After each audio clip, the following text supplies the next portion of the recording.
Okay, guys, so I get the question all the time, what area of tech should I go into? So I actually wanted to bring on today's guest. He is an expert in delivering tech career roadmaps for people. His name is Vinod Akunuri, and he is the founder of Jumpstart to Tech that does exactly that. He also has some great credentials in his career on his own. He is a longtime IT project manager and actually got into the field at 21. I know a lot of people are asking how they can break into the project management field. He has a playbook for that as well. So, Vinod, it's a long Yeah. time coming, but thank you for coming on the show. I know I'm really excited to be here. Your content has definitely played a big part in my career. So, I definitely feel I'm part of a bigger movement, being part of what you got going on. 26, where are you directing people as far as careers to get a start in tech right now? So, most people think cybersecurity, but they don't realize that there are so many different pathways. There's cyber, cloud, IT management, data science, technical sales, and software and application development, right? So, within tech, these six pathways can make you a lot of money.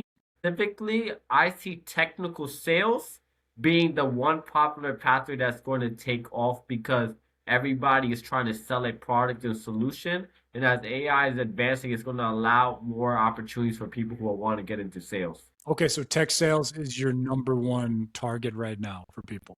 So right now the opportunity zone is tech sales, but I have a lot of individuals who is still trying to get into cybersecurity. So it's a combination of cybersecurity and technical sales. Wow. Okay. And what areas of cybersecurity specifically? So we have a lot of individuals who want to do GRC. So the biggest thing is the target audience I work with is career transitioners.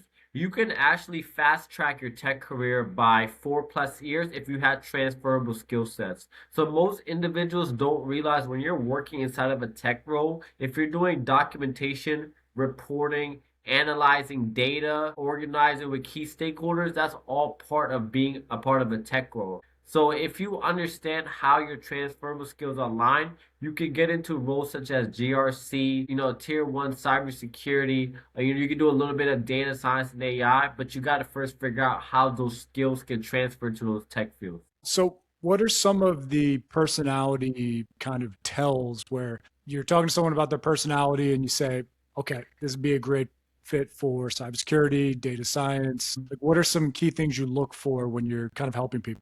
So what you want to do is go on 6personalities.com and you want to then take the personality test. Once you figure out your personality, input that information into ChatGPT and ask it which of the six pathways that I listed would be good for you. Once you're able to do that and be like, what subdomain which in that pathway would be best for me, and then you want to create a 3 month skill development plan. All right. Once you create that skill development plan, you want to then start doing labs. Um, and that's the platform that actually get my students jobs and it's tailored to the job applications and software that company use. So you want to then create your labs and projects, then document that on an application called medium.com. You then document that process on medium.com and you showcase that on LinkedIn and put it on your resume. And then as you continue doing that, people will notice that you now have a specialized skill set. You'll be more marketable to the jobs that are. And so you pretty much work with either people transitioning jobs slash careers or just full on entry level people. So Good. well, that's accurate. So I was working with more entry level individuals. To be honest, I want to make sure that I work with people who are serious, and I'm not putting anybody in a box right now. But I've had more wins when it was with career transitioners and working professionals in tech. But if you're somebody who's starting out, I work with them as well, but it's not my normal target audience. Okay, so it's someone changing It's paths. careers, yeah, changing careers. Okay, so what are some of your best tips for them? Let's just say they were in healthcare and now they want to get into tech. Yeah, so the biggest thing is you don't have to get in tech. You're already in tech. There's an industry called health tech. So what you want to do is you want to check your current resume, see everything that you're doing, and then you want to copy your resume and put it on ChatGPT and then you want to see what roles within health tech would give me the best ROI on my career, right? So the biggest thing is right now the hottest and trending roles as of 2026 is cybersecurity analyst, stock analyst, IT project manager, project coordinator, program analyst, sales engineering. So this is a combination of cyber management and sales. So if you're able to figure out what the next steps are in your career by prompting the right questions on ChatGPT, you're able to get there faster. What do they tend to gravitate towards, or is it just kind of wide open? So biggest thing is like I said, you have to identify the transferable skills. I post a lot of content on how to identify your transferable skills. I'll also give you guys a free jumpstart to tech, and it'll show you exactly how your skills will align with the roles. If I can give a couple admin, right? If you're doing any admin work, you can transition that into HR and operations. If you do any auditing or reporting work, you can transition that to GRC. If you do any sort of, if you're a car mechanic, you can transition that to IT support. So there's so many different lanes for career transitioners.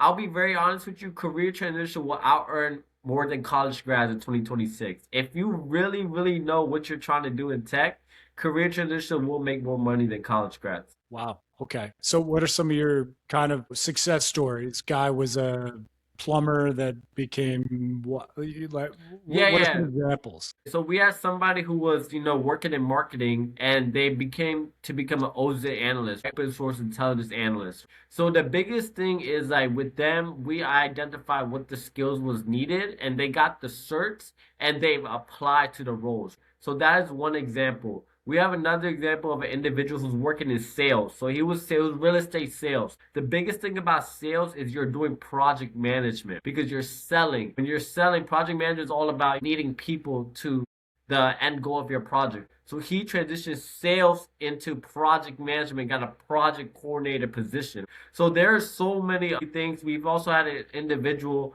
who was working customer service.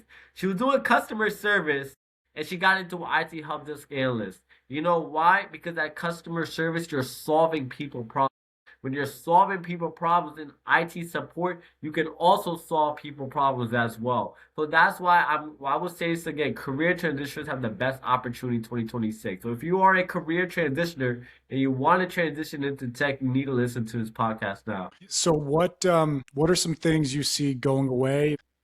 Let's just look at the next 5 years because that's really all we can see so Really far. see. So So, what do you think? I definitely think non-technical project management positions. Non-technical includes project coordinator and program analyst. These are two positions where you actually use Microsoft Office suite tools. You'll be, documenting report notes. Like all that's being automated right now. We have note takers that are joining meetings, that doing our notes for us, right? So 100% those roles will be automated. Another thing that has gotten a little, did you say that, is software engineers will be replaced by data scientists. So so I say this is because because my business, I studied the market so much. I've noticed that software engineers, there's people like ChatGPT can prompt it in a heartbeat, and they can write out your code. So what these AI companies such as Palantir, Anthropic, like all of these companies, what they're doing is they need somebody to analyze these AI models. So software engineers are going to turn into data scientists to basically analyze the back ends of these AI LLM models to make sure that's performing as it is. So, anything else you see kind of going away? That seems to be the biggest target first, Yeah. which is funny because it used to be learn to code was, Yeah, oh, your yeah. job's going away, learn to code. Now that's going away. I mean, I think the biggest thing is we shouldn't be worried about what's going away. We should be excited about AI. I am so freaking excited about AI. AI will make more millionaires than we have ever seen in the last decade. Like AI is such a gold mine for 2026. So if you are looking to become a millionaire, this is your time now, right? So first and foremost, I don't think people should be worried about AI replacing anything. There's anything that AI is going to do that can, definitely deter your career is if you don't keep up with these AI tools and you continue to tell yourself you don't need to learn technology, That's completely BS. You want to learn technology, you want to understand how technology is running, you want to know exactly how to use these AI tools because AI is only a tool, but there's a human behind it. So some of the AI tools that you should learn is you should learn how to use Zapier. Companies they have to integrate certain applications together. So you should want to learn like tools like Zapier. You want to learn how to use ChatGPT, learn Claude, learn Gemini, because at the end of the day, these LLM models are what's being used to power these companies. Yeah. So, what are some ways that you teach your students to stay ahead, like learn the current things in AI,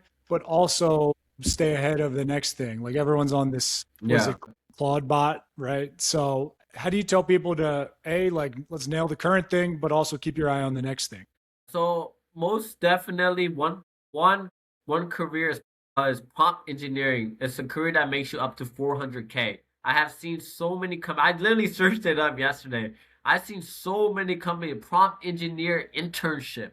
Imagine if you like I'm telling you right now, AI is gonna make people so much money. You have AI auditor, you have prompt engineering, you have AI customer success manager, you have AI project manager. So everyone is thinking that AI is going to replace a job. AI is being added behind these job titles. So now if you see cybersecurity analyst, it's AI cybersecurity analyst. So all it's doing is enhancing the job. That's why I tell people all the time, learn AI. If you are working at your job right now, figure out how to integrate AI. Of course, you want to follow the company's policies, but figure out how to utilize AI to be able to improve your workflow and your systems and processes. Is there any source that you use to, like a YouTube or I don't know, a newsletter somewhere where you're able to keep up on this stuff? I just do a lot of research, to be honest with you, because there's so much information being loaded on the internet, it's very hard to really understand what's the truth and what's not the truth. To be honest, I just ask ChatGPT what's the new trending thing for 2026. That's honestly what I ask, and I get my info from ChatGPT. I'm being very honest with you. It's Yeah. so easy to be information overloaded like so much by the internet. And it's hard to know what the hell is actually right and what's wrong. So if you just ask ChatGPT, give me the updates on Tech 2020, what jobs are going to be available, what's not, it's going to give you a whole breakdown of it. But I tell people all this all the time. If you are thinking that AI is going to replace your job, AI is just going to be added behind the job title. So if you are an auditor, it's AI auditor. So don't think about AI. AI is not replacing any job. I'm being honest. It's just going to be amplifying the current job that you're in. Why don't we talk a little bit about the project management world? Yeah. Because obviously you got a job as a project manager at 21, which is insane. Yeah. What's it like right now for PMs? So biggest thing is I alongside my roadmaps, I help people build their 1099 business. So one of my clients, I helped build her cloud migration business. She's already getting leads. She got accepted in the NASDAQ entrepreneur program. She has her PMP. So the reason because she had her PMP, she was able to really build a sustainable business. So specifically with project management, the one thing you gotta understand it is one of the best careers to be in because at the end of the day you're managing a project from start to finish, right? So if you get into project management, here's a step-by-step roadmap to get into it, okay? So there's non-technical, there's technical project management. Non-technical is project coordinator, program analyst, program officer. Those are the non-technical. You don't need a technical.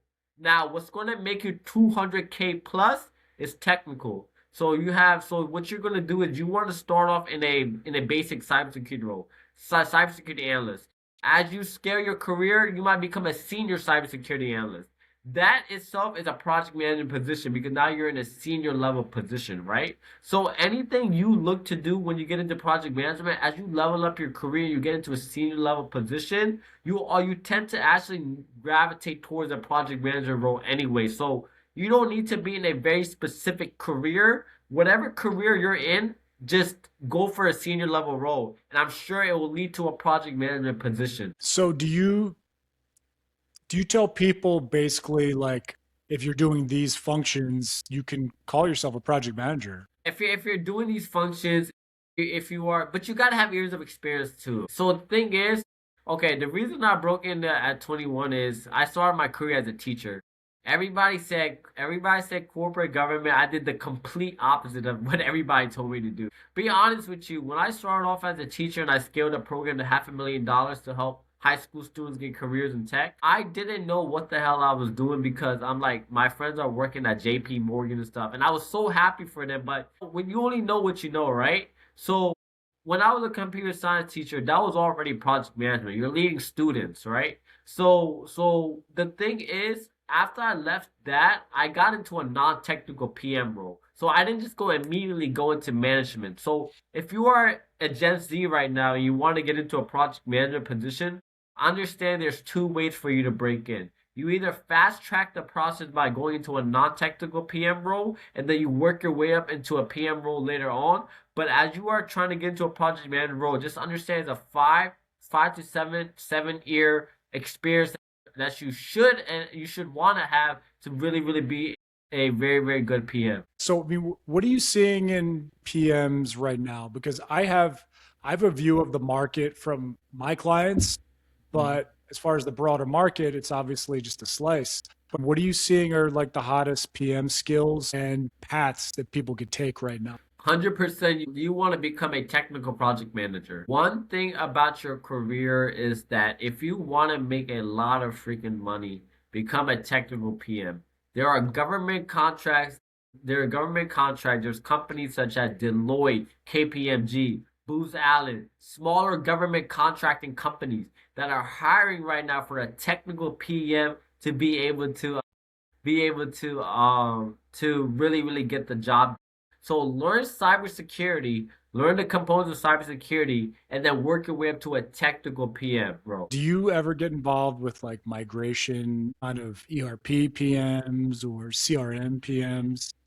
And like I always say that's some of the biggest money you can make in project management for sure. And but what are some steps to get to those really high level niche levels? You're talking 200.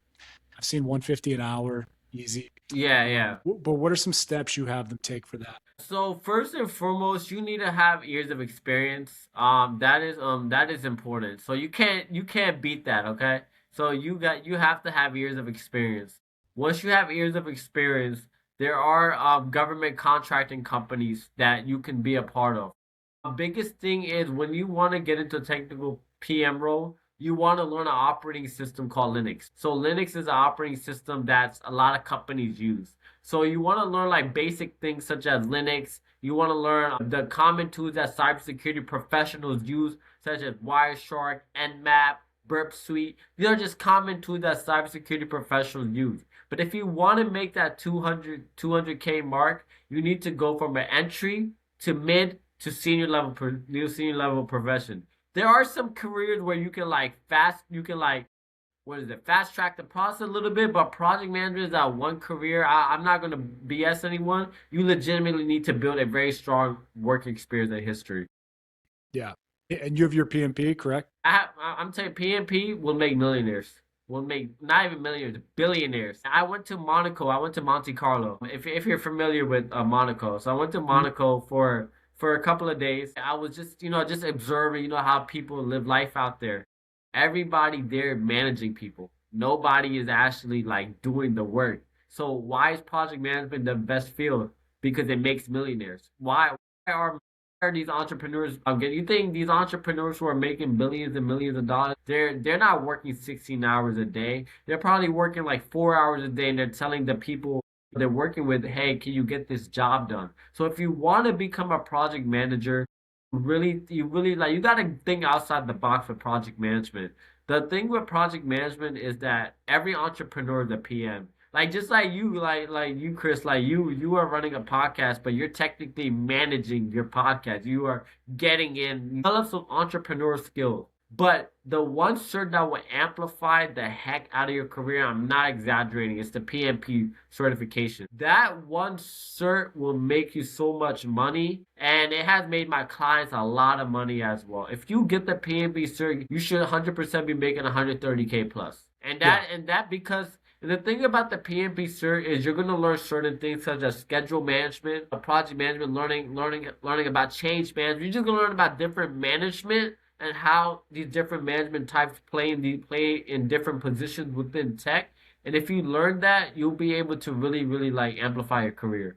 And what makes it so effective? Like I said, everybody is doing project management. At the end of the day, like if you have your PMP, it just shows that you have a certain level of management skills. The one thing you can't fake it is management. Like I personally feel as though people will always say, first and foremost, if you make more money, that doesn't mean you have more work to do. That's complete. That's the complete BS thing I heard. I've seen people who made more money and do less work. I've seen people work 3 remote jobs.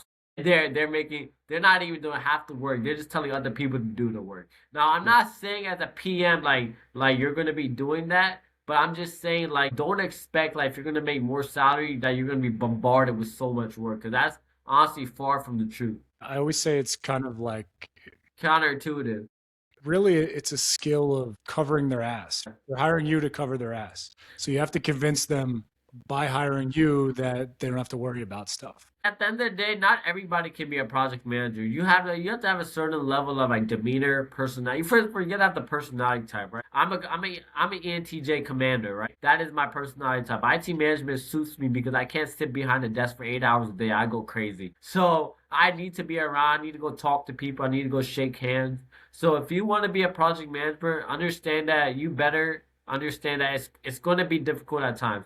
First and foremost, you're dealing with people's emotions. Emotions switch up so quickly. One day, one person can be happy. The next day, the person can be mad. So you got to understand that when you're in project management, it's not just covering up people. You got to also understand emotional regulation. Like you got to understand how to properly. You see, this is the soft professional development skill they don't talk about at PM. I'm not even talking about it from a technical perspective, but you want to understand emotional regulation. You want to understand how to communicate with CEOs because you're communicating with other CEOs, and you want to understand how to lead a team so they feel motivated every single day. If you can make your team really believe in the mission and vision of the project, I'm telling you that you're gonna make even more money because you're showing a recruiter that hey, not only can they get the job done, they feel motivated to come to work every single day. Yeah, I think that's a great point.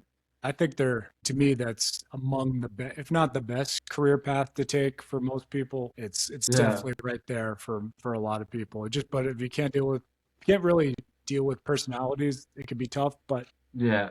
if you can make a lot of money. You can, yeah. And the thing about project management is just that it's just a beautiful thing to be in because you're managing people don't understand when you go on a trip, you're managing the trip. Like if you can manage a trip full of 10 people, you're technically a PM. And there's different types of PM. There's construction project management, there's healthcare project management, there's ed tech project management. So the thing is project management is so versatile between different industries. So if you're a PM in tech, you're like, hey, no, I'm trying to, put the tech down. I want to get into construction because you have the management skills as a tech PM. You can now transition into construction project management. Wow. Wow. And what about GovTech? I know you have some background there. I know you mentioned it earlier. What Yeah, is kind of hot in GovTech? Who should consider GovTech? yeah. What about that?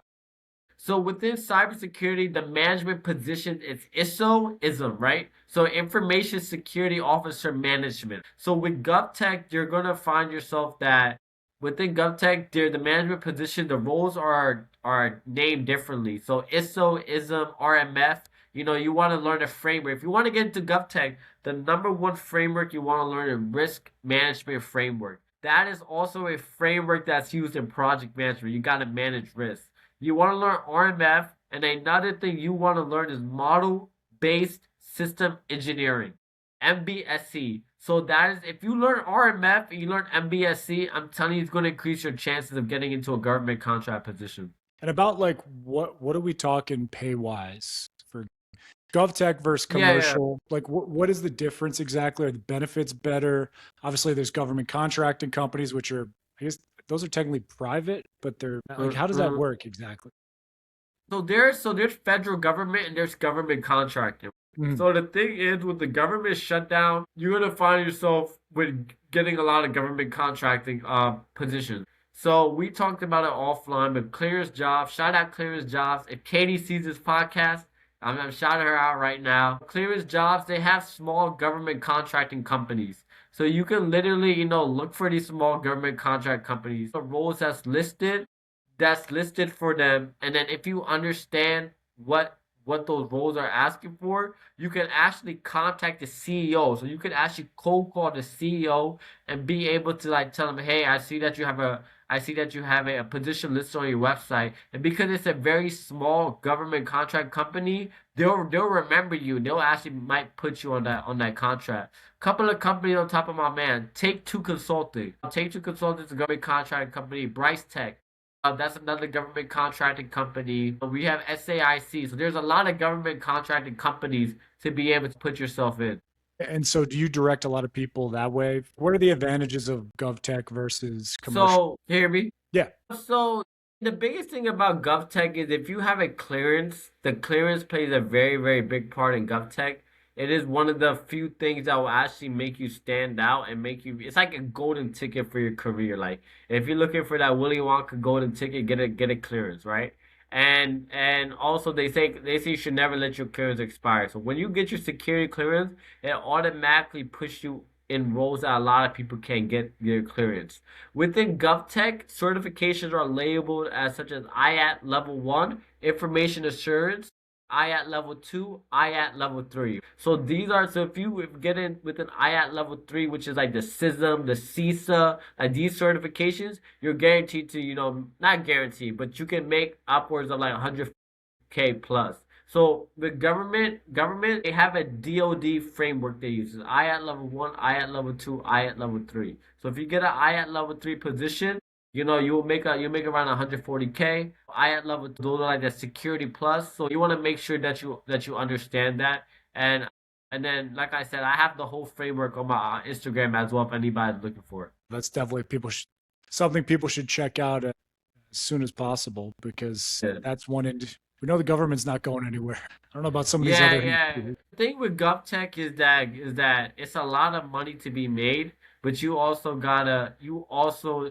any just industry in tech, you just have to be on your P's and Q's because at the end of the day, companies are one thing they only care about is money. So if you're not making the company money, fire you the same day. They don't care. So I tell people this all the time. As much as it's about you, your personal well-being, your lifestyle, think about making the company money first. I'm telling you, you'll be indispensable. Yeah, I think that's a great tip because I think a lot of people forget that aspect of it. It's like, well, I want this job. I'm like, okay, why, what's in it for them? I'm like, well, I'm a good person. Yeah, it's not going to cut it. I tell you is we care about what our parents think. If I was to care about, truth be told, what my parents think, I don't think I would be where I'm at right now. I don't think I would have Jumpstart to tech. I would probably be miserable behind the desk. So you gotta stop like caring about what other people think, and you gotta really do what's best for you. One thing I wanted to touch on with you is just your personal hottest takes for the tech careers industry. What are some things that people might disagree with or they haven't thought about that you are passionate about? So before we get there, one book you should read that helped me out is How to Play the Game at the Top in Corporate America. It's a 60 to 100-page book. That was my golden nugget right there. How to Play the Game at the Top in Corporate America. It's a red book. That book is so powerful. You will learn a lot. That's first thing. Second thing is some of the hot takes is that everybody wants to get into the tech field, but no one knows what the hell they want to do in tech. So why are you trying to get into tech, right? First and foremost, build yourself a roadmap. You see right here, build yourself a roadmap. So you got to build yourself a customized roadmap. Second thing that people don't understand is there's so many different roles. Sales engineering, SDR, account executive, BDR. Look into those roles. Government contractors are paying thousands of dollars if you understand how to sell their AI products and solutions, right? Third thing you want to understand is that your job will not be replaced by AI. I'm going to keep saying that your job will not be replaced by AI. It will only amplify the current job that you're in. And some things that people might disagree with me is that, hey, well, if I build my roadmaps can change every time. So what do I stick with? At the end of the day, you want to know what your North Star is. You want to know what your end goal is. If you know what your end goal is, you can reverse engineer your career to get there. Yeah, yeah. Well, anything else before we go? No, I think this was such a good podcast. Just it's a quick pointer and tipper. Like I said, I'm excited to meet you in person. Florida. We definitely have a good time there. I tell people this all the time. Follow Chris. He's doing an amazing job. And like I said, follow me on all my platforms. Jumpstart to Tech. JUMPSTART the number 2 Tech. And then if you have any questions or you want any insights, feel free to reach out. I think your service is great because that's exactly what people need. You're right. They know they want to get in, but then it's like, well, what do you want to do? I don't know. And then there's no, It's just the thing that people just don't understand like what people see. The thing is, people are wanting to spend. I don't want to even get onto the whole boot camp crisis right now, but let's just say people are spending tens of thousands on boot camp and getting freaking burned, and then they didn't recognize if you had a roadmap to begin with, you would have figured out what your interest was, and then figured out, hey, maybe that boot camp wasn't for me. So I tell people this all the time, like. When I go to conferences, I'll be honest, I make a lot of money. And I make a lot of money because everybody did. Whether you're a jump starter, you need a roadmap. Whether you're advancing your career, majority of my clients are making 200K plus. That is why I'm only targeting career transitions because those audience, those that my clients who are making 200K plus, they're still telling me they don't know what the next steps are in their career. They want a roadmap to get there. Food for thought for people who want to get there. I think that's an amazing service that you provide because with the right roadmap, you know what I talk about the type of money in this field all the time. And, Yeah. but you need that right roadmap and you got to go to someone like Vinod to really iron that out because if he saves you a year of kind of going off on the wrong path, then think about how much more money you'll make over the course of time. Like I said, Chris podcast has helped me out a lot. So if anybody's trying to get into tech, one of the best content, one of the best tips, want just advice on your career, go search him up on YouTube because I be listening to it on the background when I'm like doing my work. I'm glad we finally made this happen. Next one will have to be in In person. person, yeah. And guys, we will have Jumpstart to Tech. We'll have all the nodes links in the description and show notes. And thanks again. Yeah, and I appreciate it. Appreciate it. You gonna be staying on? I have a few minutes before you go. Give me 1 second, all right? I'll just talk to you Yeah, real quick. I'll say I'll close it off. Oh yeah, go ahead. All right, yeah, we'll cut all this out. Okay. Well, thanks, and we'll catch you guys next time. And thank you guys. Appreciate it.